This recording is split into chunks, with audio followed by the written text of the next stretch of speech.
Yes, the title of the video is, we're going to build a shelf, but I wanted to show you a couple of things first where I've made some progress. There's the two-door refrigerator that the customer would like, and it's going in there, and that's just above the wheel well. And above that is the AC. There is very little room for anything else. There's not going to be any storage on this particular piece right here. Potty closet is going to go right here. I pulled it out. It's got to get painted before I put it back in.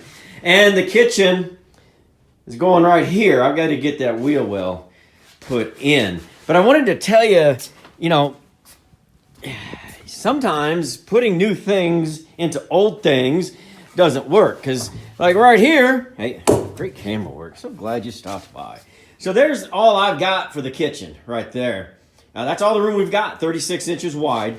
But this, our customer is very attached to this air fryer. She loves cooking in this air fryer / microwave. And it's huge and heavy. I'm literally as heavy as the AC. Speaking of the AC, just kind of roughed that out a little bit to the air in and the air out. Yes, they're separated. Yes, they're sealed. Yes, works great. Oh, okay, anyway. So I've got to figure out this and the sink going in there, and there's going to be very little room for storage. So that's another reason we're going to put a shelf in. Then let's get to building that shelf. It's a very, very simple shelf. It's not going to be as ornamental as like we do in the Shasta or the King. The customer is not into that, and that's okay. Everything that is a shelf or is a cabinet is going to be painted white. And you've already seen the inside, so all right. I just need this 1x4. Which is really 3/4 by 3.5, and this 1x8, which is closer to 7. And then I put about a 15-degree angle on this, and this is the up side. I even labeled it up because it's easy to get it backwards, and you got to pull it apart. So that being up, I've got to get this on this side, and we're just going to put a little glue on there and tack it in. So I like interacting with our viewers. I had a viewer call me, actually it was yesterday, really was inquiring about one of the trailers we have out here in the camper ranch. And she said, hey, I watched all of your videos. I've been watching them, trying to get some ideas, deciding what I would want. And get this glue on here. And she said, I live in Florida, kind of having trouble finding somebody that does the level of work like you do. She goes, your work is fabulous. Well, thank you. I was a little taken aback. I mean, yeah, I get out here and I do my very best. I'm not one to brag because there's always someone out there that's better at it than you. And there's always someone out there telling everybody they're better at it than you. So, I let the videos do their talking, and I was very pleased that she came to that conclusion and wanted to give us a call to talk about a trailer. And it got me thinking, where did I learn to do this?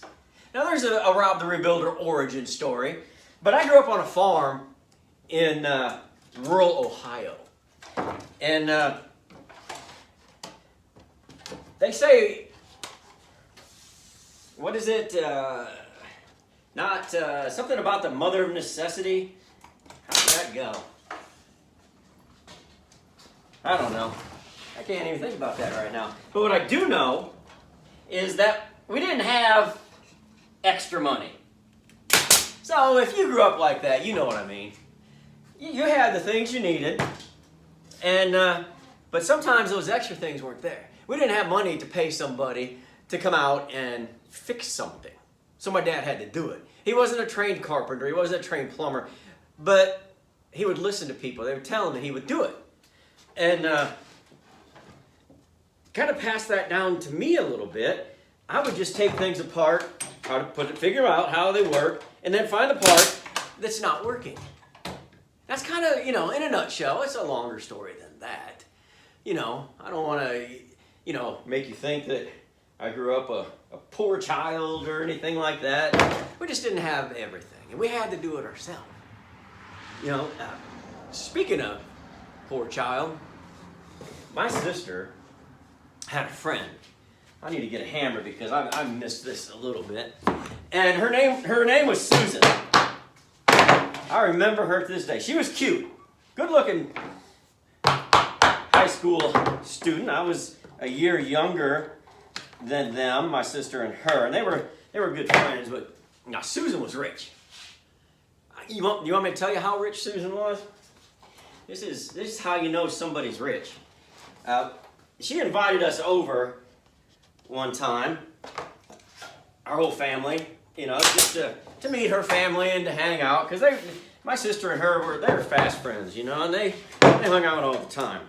And I'm just gonna probably hit this about every 4 or 5 inches.